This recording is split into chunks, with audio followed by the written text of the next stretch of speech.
नमस्कार दोस्तों, मैं राजकुमार मौर्य। बिहार विधानसभा चुनाव के लिए सभी राजनीतिक पार्टियों ने अपनी अपनी पूरी ताकत झोंक दी है। आज की इस वीडियो के माध्यम से आपको दिखाने जा रहे हैं बिहार विधानसभा चुनाव 2025 का सबसे सटीक सर्वे। 243 सीटों में कितना महागठबंधन को मिलने वाली है, कितना एनडीए गठबंधन को मिलने वाली है, कितना जनसुराज को मिलने वाली है, क्योंकि जनसुराज की चर्चा बहुत जोरों पर है। आपकी क्या राय है दोस्तों? किसकी सरकार बनेगी? कमेंट करके बताइएगा। चैनल पर पहली बार आए हैं तो चैनल को सब्सक्राइब करके जाइएगा। वीडियो अच्छा लगे तो वीडियो को शेयर करिएगा। सबसे पहले जो 243 सीटों का सर्वे आया हुआ है दोस्तों, इस सर्वे कंपनी का नाम आपको बताते हैं। यह सर्वे कंपनी है IITian groups of Hyderabad, SAS group. अब आप सोचेंगे ये कौन सा ग्रुप है? इसमें IIT वाले बड़े बड़े टीचर, बड़े बड़े प्रोफेसर सर्वे किए हुए हैं और इन्होंने 2020 में भी किया था, कोई पहली बार नहीं। और 2020 का सर्वे आपके सामने स्क्रीन पर दिख रहा है। 2020 में जब इस कंपनी ने सर्वे किया था, SAS ग्रुप ने एनडीए को कहा था कि 120 से 127 मिलेंगी और एनडीए को उस समय 2020 के सर्वे में 120 से 127 कहा था, 125 मिली। आप समझ सकते हैं कितना सटीक है। यूपीए मतलब महागठबंधन को बोला था 108 से लेकर के 112 सीटें मिलेंगी और मिली कितना? 110 सीटें। एलजेपी चिराग पासवान की पार्टी को बोला था कि 1 मिलेंगी और मिली भी 1। अदर को बोला था 10 से 11 सीटें और मिली कितनी? 9। बहुत सटीक सर्वे। इस सर्वे की प्रशंसा पूरे हिंदुस्तान में हुई थी। तो अब दावा किया जा रहा है जनसुराज के माध्यम से कि अब की बार हम सरकार बनाने जा रहे हैं। आपको क्या लगता है जनसुराज की असली हकीकत क्या है? आप लोग कमेंट करके बताइएगा, क्योंकि जो पहली बार चुनाव लड़ने जा रही हो पार्टी, सरकार बनाने का दावा कर रही हो, भीड़ भी जुट रही हो, कहीं ना कहीं कुछ ना कुछ तो है। आप लोग कमेंट करके बताइएगा। बाकी हम आंकड़ों पर आते हैं। ओवैसी को कितनी सीट मिलेगी? ओवैसी भी एक फैक्टर है, बहन कुमारी मायावती भी एक फैक्टर है बिहार की राजनीति में। तो SAS ग्रुप का जो सर्वे आया हुआ है दोस्तों, इसको बिहार को 5 रीजन में, रीजन वाइज दिया गया है। 1, 2, 3, 4, 5। बिहार राज्य में 243 विधानसभा की सीटें हैं। इनको 5 रीजन में डिवाइड किया गया है। पहला नाम है सीमांचल। सीमांचल में दोस्तों सबसे कम सीटें आती हैं 24। एनडीए को 8 से 9 सीट मिलने का अनुमान बताया गया है। यहां पर इंडिया को 12 से 13 सीट, जनसुराज पार्टी को 3 से 4, अदर को यहां पर 2 से 3 सीटें। आपको क्या लगता है सीमांचल में क्या होने वाला है? कमेंट करके जरूर बताइएगा। अंग प्रदेश 27 सीटें हैं। यहां पर 12 से 13 एनडीए को, इंडिया को 10 से 11, जनसुराज पार्टी को 4 से 5, अदर को 1 से 2।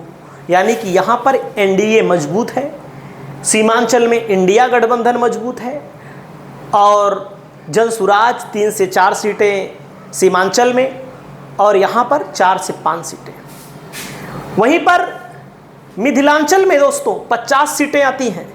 24 से 25 एनडीए, 25 से 26 इंडिया, यानी कि लगभग बराबर की लड़ाई है। और दोस्तों देख सकते हैं आपके सामने पूरा आंकड़ा है। 0 से 1 जनसुराज पार्टी को, अदर को यहाँ पर 1 से 2 सीटें मिल रही हैं। नॉर्थ बिहार में 72 सीटें आती हैं सबसे ज़्यादा। 39 से 40 एनडीए 39 से 40 पा रहा है। इंडिया 29 से 31 पा रहा है। जनसुराज पार्टी 3 से 4 पा रही है। अदर को 1 से 2। अदर में कौन आएगा? ओवैसी आएंगे। अदर में बहुजन समाज पार्टी भी 1-2 सीट जीत सकती है। मगध एंड भोजपुर में 70 सीटें हैं। 25 से 27 सीट यहाँ पर एनडीए को, इंडिया को 39 से 40 सीट और जनसुराज को 4 से 5 सीट, अदर को 1 से 2 सीट, अब टोटल यहाँ पर आपको ध्यान देना है, वोट ऑफ परसेंटेज पर टोटल भी बता रहे हैं। एनडीए को 37.5% वोट, इंडिया को 38.75%, मामूली अंतर परसेंटेज में अगर आप देखेंगे तो। जन सुराज पार्टी को 14 से 14.5, जो कि बहुत बड़ा वोट बैंक यहाँ पर बताया गया है, ये भी आप ध्यान दीजिएगा। ओवैसी की पार्टी को 1.35, अदर को 7.9। आप लोग यहाँ पर देख सकते हैं इंडिया गठबंधन को मामूली बढ़त बताई गई है। अब सीटों पर आते हैं। सीटों पर एनडीए को 108 से 114 बताया गया है, इंडिया गठबंधन को 115 से 121 बताया गया है। 243 सीट है, याद रखिएगा। 123 सीट चाहिए पूर्ण बहुमत की सरकार के लिए, पूर्ण बहुमत की सरकार नहीं बन रही है। जन सुराज पार्टी को 14 से 19 सीटें, ओवैसी की पार्टी को 4 से 6 सीटें, अदर को 2 से 5 सीटें। जन सुराज पार्टी कहती है, प्रशांत किशोर कहते हैं, हमारे जितने भी विधायक जीतेंगे वो उनको मैं छोड़ दूंगा, जहां जाना चाहें चले जाएं, क्योंकि जाहिर सी बात है जन सुराज कह रही है कि हम तो बिहार में सरकार बनाने के लिए लड़ रहे हैं। यहाँ पर आपको ओवैसी की भी भूमिका, अदर की भी भूमिका आपको देखने को मिलेगी।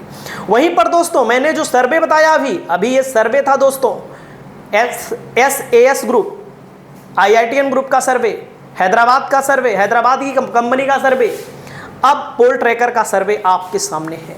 पोल ट्रैकर का सर्वे कहता है, बिहार का ओपिनियन पोल, सीएम के लिए लोगों की पहली पसंद कौन? नीतीश कुमार 31%, तेजस्वी यादव 43%, प्रशांत किशोर 9%, अन्य को 17% बोल रहा है पोल ट्रैकर का सर्वे।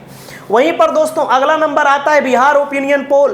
कुल 243 सीटों में बहुमत के लिए 122 सीटें चाहिए। एनडीए को 112, इंडिया गठबंधन को 126, जन सुराज को 1, अन्य को यहां पर 8 सीटें मिलती हुई दिख रही हैं। यानी कि पोल ट्रैकर के भी सर्वे में यहां बताया जा रहा है कि इंडिया गठबंधन की सरकार बनती हुई दिख रही है। हालांकि SAS ग्रुप के सर्वे में इंडिया गठबंधन, ना तो एनडीए गठबंधन।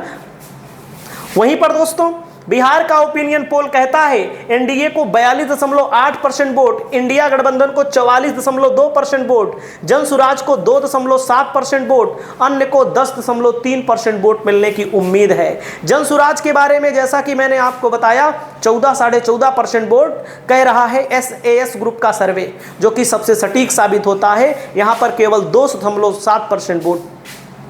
वहीं पर दोस्तों बिहार का ओपिनियन पोल, युवाओं की पहली पसंद कौन? नरेंद्र मोदी 39%, राहुल गांधी 47%, अन्य को यहां लोग 14% मार रहे हैं। तो आपको क्या लगता है दोस्तों कि वाकई में बिहार में कोई बदलाव होगा, कि बिहार की राजनीति एक बार फिर नीतीश कुमार के हाथों में रहेगी बागडोर? क्योंकि बिहार बदलाव चाहता है, भारी संख्या में मैसेज आ रहा है। आपकी क्या राय है? आप लोग अपनी राय को बताएं। नमस्कार।